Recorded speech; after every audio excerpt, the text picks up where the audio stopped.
সকালে উঠে ব্রেকফাস্ট করেই বেরিয়ে গেলাম ইলেকশনের কিছু কাজে।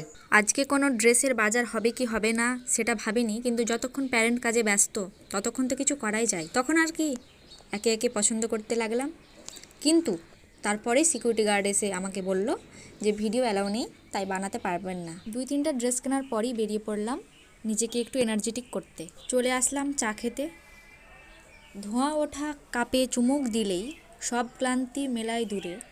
এক কাপ চায়ে জীবন যেন নতুন ছন্দে কথা সুরে। চায়ে সতেজ হয়েই চলল শপিং পর্ব। কেনাকাটা শেষ, এখন গন্তব্য পছন্দের কোনো খাবার টেবিল। পৌঁছে গেলাম কাঙ্ক্ষিত গন্তব্যে, পুরনো আত্মীয়ের সাথে দেখা। তখন আর ভিডিও করিনি। খাওয়া দাওয়া শেষে জায়গাটা একটু এক্সপ্লোর করলাম। পুরো সময়টা ছিল দারুণ উপভোগ্য। সবশেষে এই সুন্দর অভিজ্ঞতায় মিষ্টি মুখের ছোঁয়া দিতে আমরা বেরিয়ে পড়লাম দইয়ের খোঁজে। আমার মিষ্টি দই খেতে মন করছিল, তখন আমি মিষ্টি দই বেছে নিলাম।